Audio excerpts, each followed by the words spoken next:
Oh, there it is. Okay. I guess I'll start talking real quick. It's 10. So this is the my kid is a furry panel. Thanks for coming. Gonna introduce ourselves real quick.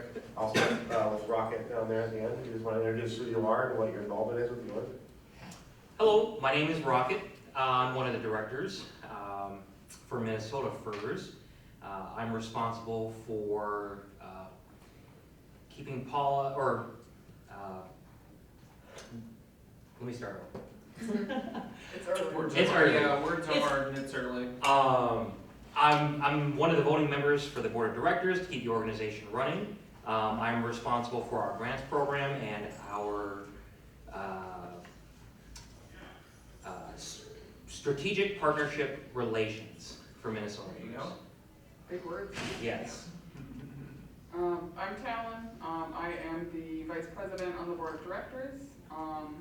I also do social media and Discord moderation for the parent organization.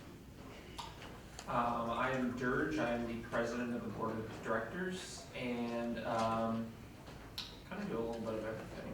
I do a little bit of IT for society side, do a little bit of events for society side, and I'm second in command here for hotels department for FM. My name is Rico. I just am a recovering board member in the 4-year term. I wear multiple hats of the organization. I'm just wherever I need to be to make things operate, where I never lose holes. And I'm going to be the con chair for Furry Migration next year. So that's going to be exciting.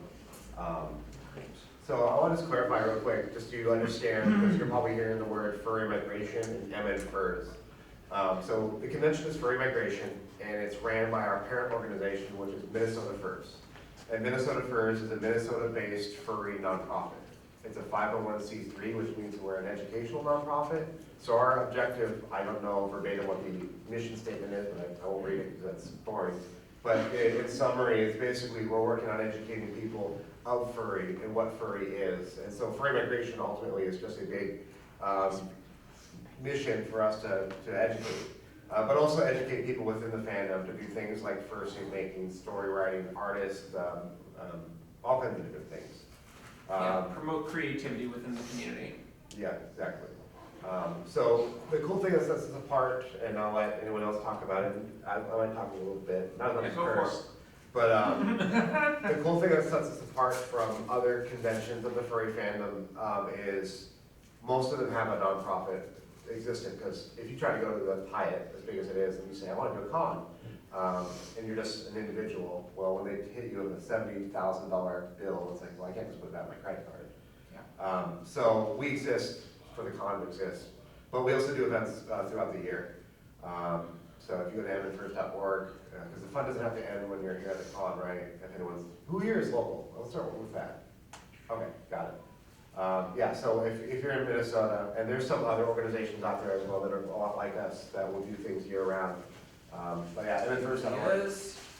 Sorry, putting on fire. We're gonna have to scooch over here. Yeah, I'll use a non-reserved chair. Do you want me to? No, I'm fine right here. Okay. Sam, do you want to introduce yourself real quick? Like everything? Just what you do for the org Okay, and your name. all right. Hi, I'm Snap, and I do stuff for the org. I'm on the board of directors for Minnesota Furs. I'm also the treasurer for the organization. They let me handle the organization's money, which is crazy for them. Better than let me handle the money. For the convention here, I'm what's considered a division head, which means I have a few departments that are under me, so they can talk to me instead of everybody going to the con chair. I'm the head of volunteers. I do a little staff recruitment on the side, and that's it. Cool. I guess we'll start with kind of the most important thing. What is furry? Does anyone want to take and explain your interpretation of furry? Any talent you want? Yeah, sure.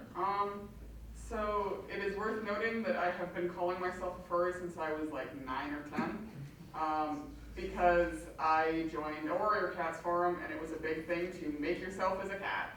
And everyone just naturally called those things personas, and if you have a persona, then you're a furry, is how, at least it worked when I was a kid. Nowadays, I have met a lot of people who identify as a furry, who have no persona at all. They just really like in general, anthropomorphize characteristics on an animal. A lot of people, that means they do like anthro animals. So animals that stand up on 2 feet, have fun. For a lot of people though, like me when I was a kid, that means cats that talk. They're just normal cats, but they talk and have words with each other, apparently. And it's really hard to pin down a very specific, this is what it means to be furry and nothing else, because it's a little bit different for everyone. For some people that means they need and want to have a suit. For some people they have no interest in that. For some people it means they want to be part of the wider community, and for some people it means they go and watch Balto 3 times a week.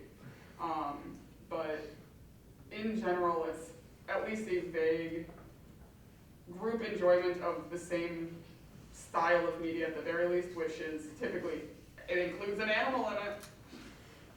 George, the word persona. Persona. What is a persona? Persona is basically an animal representation of yourself. So it's a character that you use online and in furry spaces to represent you. So this is my persona, for instance. And he is the animal representation of myself. And so furries will create personas that have traits that they either have themselves or maybe traits that they want to have. Sometimes it's not, a one-to-one representation of yourself, but a version of you wish you were. And for some people, it's not always like, I don't think, for example, I have a persona of a raccoon. I don't think I'm a human trapped in a raccoon's body. It's different for everybody else. For me, it's just fun to take a break away from the norms of life and work and everything and just pretend to be someone that you're not. It's just a cosplay. Just like with anime, right? Or the people that are into Star Trek, they go to Star Trek conventions and they pretend that they're Spock or something. Being able to play a character that you're not is sometimes fun. And the same reason why people will go online and they'll role play together online as cartoon animals on the internet. It's just kind of an escape from just reality. I also equate it to Vikings fans who paint themselves purple and wear blonde berets. It's the same thing. Or It's if you're just- from Wisconsin, you dress up as a piece of cheese. Right, it's just you're doing it for fun and maybe to get noticed a little bit and show people that you're a bigger fan than they are. It's kind of, same deal. It's also worth noting too, a fairly decently sized portion of the furry fandom are in some way either neurodivergent, or they're disabled, or they're queer in some capacity, or a mix of those. And for a lot of people, the persona can be something they use to explore those aspects of themselves in a way that they seem safe before they're willing to be more outward and say normal life for it. Because there's plenty of folks who are trans, for example, they can make themselves a female persona. No one's going to judge them for that, whereas if they suddenly started dressing differently in real life, maybe that wouldn't be safe for them, or maybe they're not comfortable with it yet. Yeah, so looping back to, you want to say something? Well, I was just going to say quickly, the furry community tends to be also a lot more accepting of that kind of thing. And so it's an easier space to explore your sexuality or explore your gender identity or explore other aspects of yourself that maybe you can't comfortably do in real life. So it's like a great space for self-exploration and discovery. At our picnics that we do twice a year, we have a group of youth that will come there and they'll kind of meet up and have their own table and make their own friends. A lot of them say that they like coming to those events because they can be themselves, whereas in high school they're bullied. And so they get to meet a lot of like-minded people in a safe space, because in Furs, we have a code of conduct that we're really strict with, that there's no harassment and everything, and it's all inclusive and things. I'll avoid the whole explanation of it, but Furs also exists to be that safe space as well, that you can come to any of our events and you can make friends and you can be yourself without concern of any bias or anything like that. And it's a great way to meet new people as well. Even if if you show up and don't know anyone, but you want to staff or volunteer, that's I think one of the main reasons that we all know each other is because we all can't say no, and we're all board members or otherwise. Yeah. Well, I think everybody at this table has been on the board at one point. Or currently on the board. Or currently on the Or board. you're going to be back on the board because they're silly. Yeah. Hi, Rico. So another really good place for resources for anyone that wants to know, even if you're not in Minnesota, it's actually our SEO on Google. It's one of the furry fandom's most hit page on our website, edmondfirst. Oh, you got an error. On edmondfirst. Software update. On edmondfirst.org, there's resources on here for parents, and I think the page is something like help my furry. My kid isn't furry, what do I do? What does that mean? Why did my kid drag me to this convention? It has really good resources to explain what furry is and everything, but also resources that it links to that kind of helps explain what furry is and how to kind of help your kid with supporting the furry thing. I know furry is definitely a niche fandom, but I mean, it's kind of no different than like anime or Star Trekkies or bronies for My Little Pony. It's just a different kind of subset. So. And it's worth noting too, I mentioned earlier, I've been calling myself a furry since I was a fairly young kid. My parents have always been very supportive of it. I know that is not always common, so the fact that you guys are here is lovely. But I think it is not a small thing that when I got my first suit, I was already an adult. And I had it sent to my parents because packages were getting stolen from my apartment. I was too excited to wait till the next day, so I went after work at like 2 a.m. to go get it. And both of my parents are definitely asleep at 2 a.m. And both of them woke up because they were excited for me, and they wanted to watch me unbox it. And that means really like the awesome. world to me, right? And it is incredible that you guys are here to support your kids, because it sucks when it feels like they don't. Yes. Especially when something is super important to you. It's so cool to be able to go to your parents and be like, look at this cool thing I got. And then even if they don't get it, at least they're excited for you. Especially because, you know, there are a lot of misconceptions and stuff. There's a lot of people who hear it at a glance and go, that's weird, I don't want anything to do with it, right? And so coming from someone whose parents always were very great about it, it was fantastic that they were always really great about it. Especially because for the org, I told them, oh hey, by the way, I'm staff now, and they went, you're leaving your house and doing things. And I went,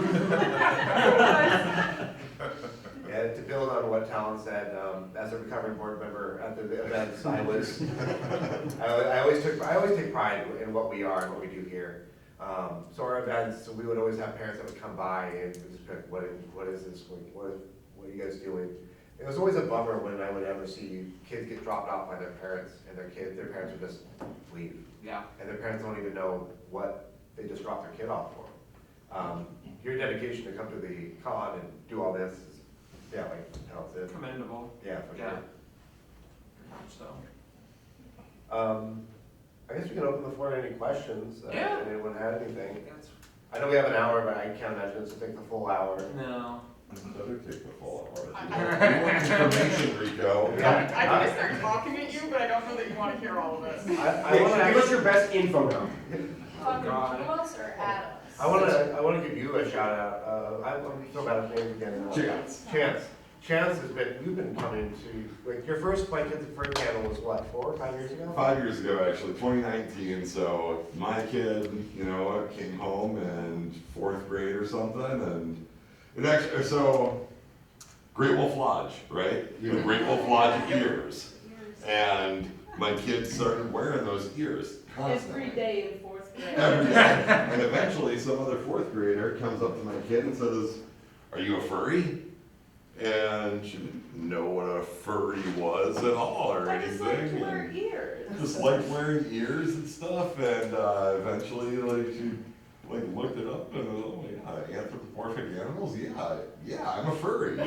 So this was in like 4th grade, and at 9 years old, this kid built their first fursuit, partial, head and everything, and I helped with some of it, but The base of the head. a majority of the work was all done, all of their, it actually just popped up in Google Photos this morning. This was 5 years since Wow. our first Furry Migration. Yeah, that's And great.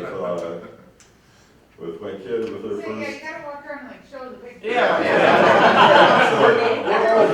So 5 years Oh, that's ago, at 10 years old, was our first time at con, and we didn't, you know, we've been here ever since, except for the COVID year. And, I You've been mean, going so. to this as long as I have, like, well, I haven't gone to this panel before, but I've been here 5 years now. Well, we go to Sounds this like you panel need to be a every board year. member. Nice. I mean, so it's actually, I guess it's actually coming up here because when my kid joined, there was a great youth program. And Amazing. it was like all these teenage kind of kids who were, like kind of Role models. rowing the boat Yeah. and, taking younger ones under their wings and stuff. But now they're all in their 20s and they're kind of aged out of the program. Well, now my 15-year-old is kind of ready to be that kind of role model for younger furries and stuff. So We should talk about it. yeah, totally. We gotta get Yeah. this youth program going again, man. Yeah. There was a great youth program. There was like an all-youth breakfast, and I saw that's not. Yeah. in this COVID year. was rough for us. We had to Yeah. make the hard decision to cancel the con that one year. We did something online. It wasn't as great as a con, of course, but we did something online. But ever since COVID, we're still kind of recovering and rebuilding it. 'Cause we're all volunteers, by the way. Yep. So as a nonprofit, nobody's paid. Even the treasurer who handles the money never pays himself. That you know So yeah, we're all volunteers. $200 hammers of. that. Shouldn't even joke about that.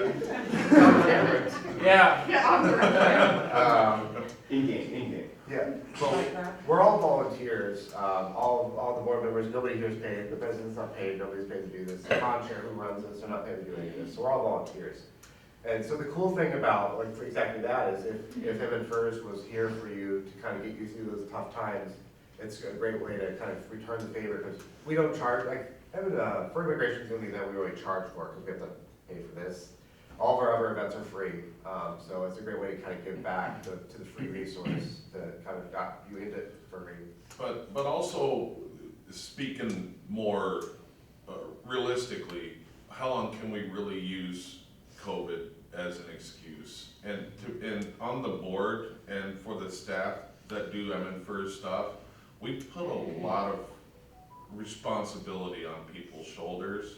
So sometimes if something isn't getting the attention that it should be getting, it kind of feels good to not have that responsibility on your shoulders. And I think we just got used to not putting that extra effort towards our youth program. So what we needed to have is parents or even the kids to be emailing us and saying, why aren't you doing this? What's going on? We need that little nudge. And so last year we had this panel and we got that nudge, we got excited about it, and then we got tired again. Yeah. So just trying to be totally honest and transparent, it just takes one of us board members to tackle that responsibility and get stuff rolling. And if we can find help from our community to help us do this, boy, that sure would be awesome. Yeah. We're pretty stretched thin when it comes to resources and then staff. We're always needing staff, because usually it falls onto the shoulders of a board member to do those kind of things. Especially when it comes to something like a youth program. As a 33-year-old, I don't know if I'm really the best suited to understand what makes a good youth program and what youth are looking at in a youth program.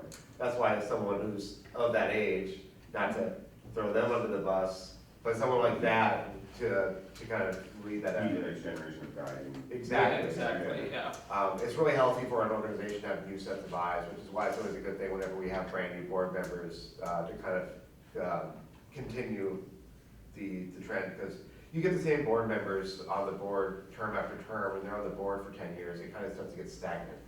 And that's why, from an outside perspective, who can see how we're doing, because we think we're doing fine, but it really takes an outside perspective of like, hey, I really think you should be doing this differently. Well, that's a great suggestion, you should be staff and make that happen.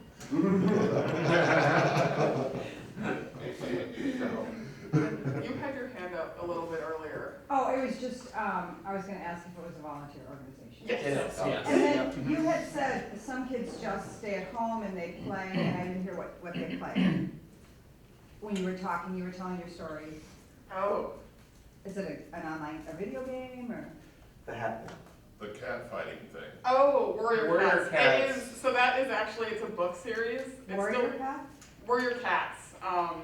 It's a book series that I started reading when I was in elementary school, that I'm still reading now because I'm attached to it. I feel like that was a really common, gateway into the community. Yeah, I see it talked about all the time. I've never read the books, but I But know what it is. at the time, there was, the people who wrote Warrior Cats, I think it's HarperCollins, had a dedicated forum for fans that was fairly decently moderated, so it was safe for kids to be on it, because that was the whole point. And there was an art channel, and so naturally, you have these books full of fighting cats, basically. And you join the website for fighting cats. Well, now I'm going to get myself a name, because I always have like a suffix prefix type name, because I'm going to blend in with everyone else. And then that goes to, but what if I was that cat? What would I look like? And then soon you're like, oh, I have a persona now. What do I do with this? So I wish it was a game, but no, it is a book series. Probably a pretty gruesome game. Yeah. I always thought this panel was kind of funny, where it's like parents that are here with their kids are coming to the panel to learn about how to be a parent with a kid that's furry, and it's like, you're here.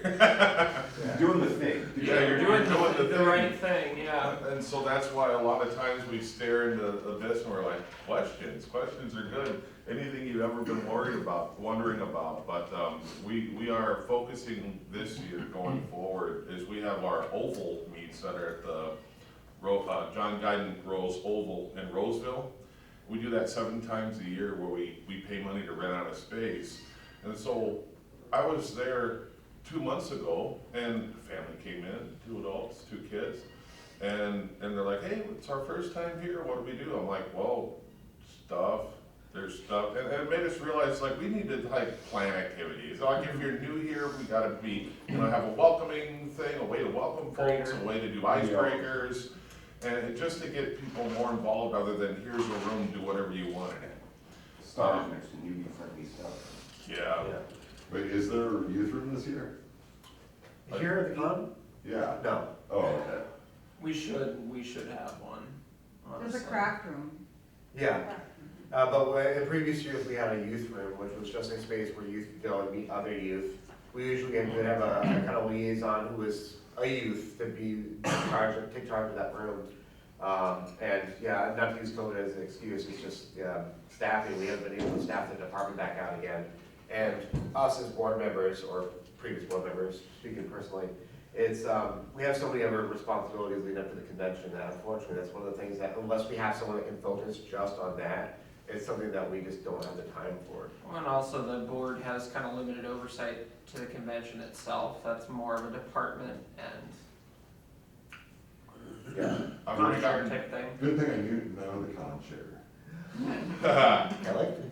Huh? I love the contrary, yeah, you're talking about me. Well, soon though, right? Yeah, next year. Today. Yeah.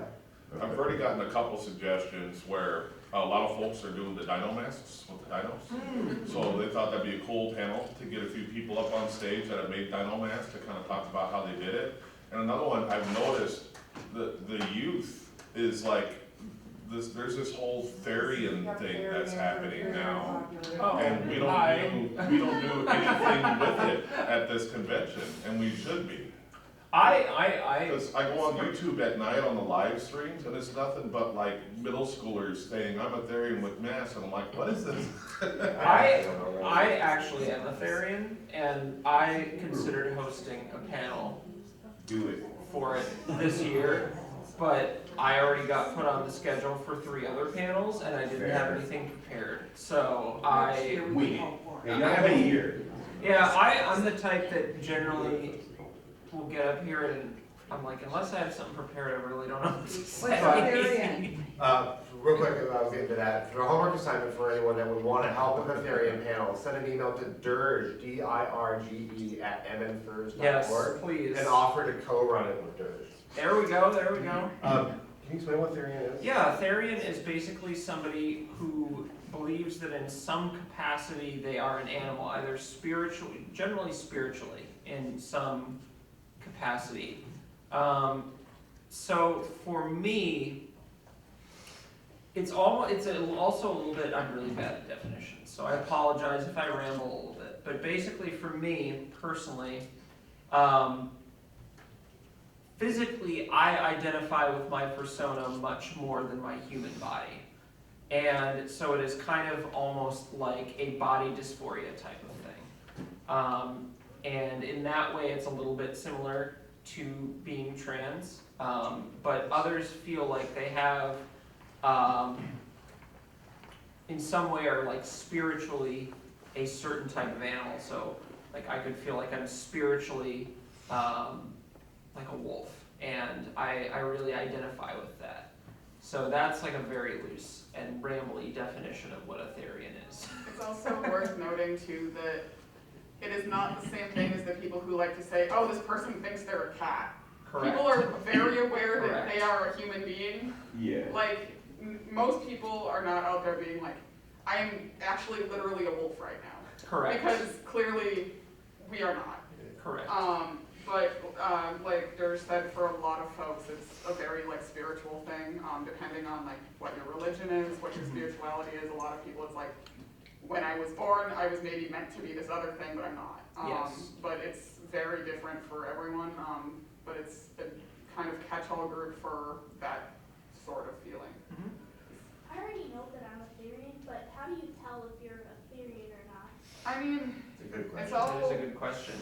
personal, like, it's a personal feeling, a personal preference. Mhm. It's not something you actually ever have to tell anyone if you don't want to, but you can.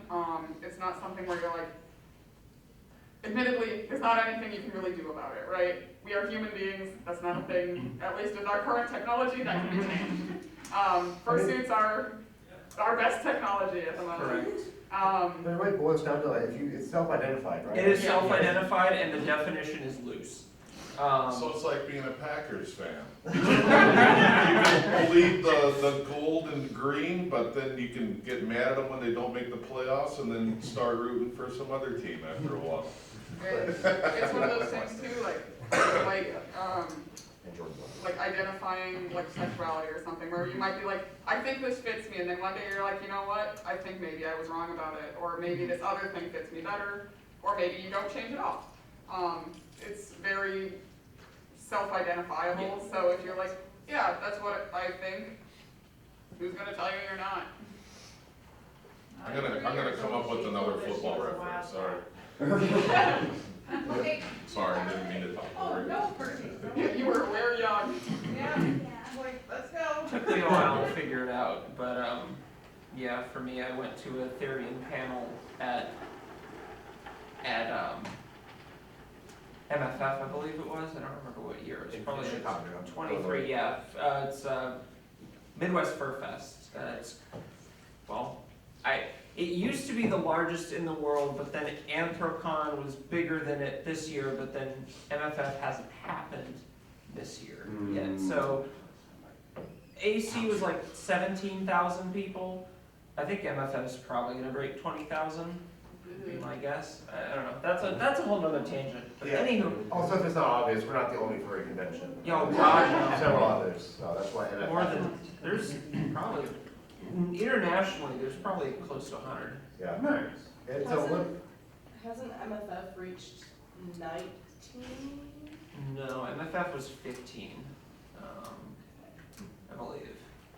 And then AC, or was it 13? And then AC was 17. There's a Wikipedia page on all of them, and then it talks about. Yeah, it lists- Too. Yeah. Me and my roommate here at the con were just talking about this the other night, and I'm trying to remember whether it was, because I was like, didn't AC break 20,000? And he was like, no, but it was 17,000. You're right, 17 was the lowest. 17 was Anthrocon, and then MFF has always, Anthrocon happens in July of every year. MFF happens in December of every year. For the past 4 or 5 years, MFF has always beaten Anthrocon in attendance. Well, Anthrocon was 17,000 this year. So we can expect MFF to be bigger. We just don't know how much bigger. On your topic of Wikipedia, a great resource. Wikifur? I was gonna say, it's a little bit of a dated resource. There's a resource called Wikifur, which is a great way if you hear your kid or someone mention like fur affinity, like, I don't know what that is. You can like, Wikifur, they have like resources. They also have most of the conventions on there as well. And also a lot of the furry terminology is on there as well. Yep. So, yeah. Something too that was discussed a little bit earlier, the Dino Masks. It is so much more approachable and accessible to be a kid furry these days. When I was a kid, there were not Dino Masks. There were not really things like that that were readily available, that were easily modifiable. So unless you had the money to shell out for a professional fursuit, because there also wasn't at least for a kid, when you look up resources, not easily findable resources to make your own, right? And so now kids, when they're getting into it, they can make Dino Masks. They look lovely. They're fairly cheap. They're fairly easy to modify. And you know, a lot of people don't want to buy their 9-year-old a fursuit because they're going to grow, and then you wasted X amount of money. Whereas if they can make their own via the resources that are available to learn how, Dino Masks. There's some other masks I've seen that I cannot recall off the top of my head. Yeah, exactly. Ones like that. It has become a lot easier for kids, which is not to say that you need a suit of any kind to be in the community. A lot of people do not. But a lot of people want one because that's fun. And I feel like we are seeing more kids, the more accessible it gets, because, I mean, think about it, when you're a kid, you're like, I want to be part of this group, but to be part of this group, I feel like I need to fit in.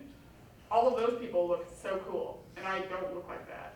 So how do I fit in not looking cool, right? Which is not necessarily the mindset we want people to have, but I felt that way. A lot of kids feel that way. My 9-year-old, we took her to the spring picnic, and she was feeling that, like she saw all these other little furs with like heads and paws, masks, and we weren't there yet with her, and she was so bummed out. She's like, Mom, I just don't know how to make friends here. So, Thank you. For the parents wanted to come to this, she's been waiting weeks for the dealer's den. So we Oh, absolutely, Oh, I get it. Gotta line up for the dealers then. Oh, yeah. Thank you, guys. Have fun. Thank you. Any other questions at all? Did you write it on a piece of paper? I wrote down, My email. oh, this paper? Oh, I think you're talking about my notes. Oh, no. I wrote down, so if anyone wants to work with Dirge on a panel for next year, I wrote Dirge's email here, and also our website address. Yeah. We have a singular. We need to Business get card. more business cards. Apparently Drake just kind of found a stack of those at home. Yeah. So we need actual business cards. So if anyone would like a singular business card, we Yes, can yeah. have one. I said hi to him once again last time. I got 2 hybrids. Well, we're not going anywhere for at least a little bit, so if anyone wants to come up and just say hi or anything or ask any questions. I have Dirge's email here. In general, if you have any questions for the board of directors, you can send an email to directors@mnfurs.org. I'm sure you can also find it on our website, mnfurs.org as well. And also the survey that we do at the end of the con, please do it. We all do read it, and it does help us kind of shape the convention for the future. So don't hesitate to put feedback if you think we can improve in any areas, including mentioning bring back a youth program. So I think that's it. Thanks for coming. Thank you, everybody. I just want to call one other panel. Did the end first? What's this panel happen yet? Yeah. Yes. Okay, got it. Yesterday. Okay, perfect. Thanks for coming, but we'll be up here for a little bit more. All right. All right. Woo. So I wanted to get my helping out with like youth program, like how would I do that? Yeah, we've got to go later for 15 minutes. Do you have the? Yeah. Okay. I guess email Rico then. Yeah, we're looking at, we want someone, because I'm not a youth, so I don't know exactly what youth want. Oh, it's in youth. I got one right here. Yeah, Yeah, and I so, have a 9-year-old. yeah, so I if had you a want, girl who's right here for 5 years. yeah, if you want to send an email to Rico@mnfurs.org. I'm good on my, I got I'll work them things. for Yeah. my birthday. We don't want to get that one again, but we want to appoint someone, yeah, we want someone that can, that's not afraid to say, just hear the department direction of like, this is where it should go. Like, don't be shy.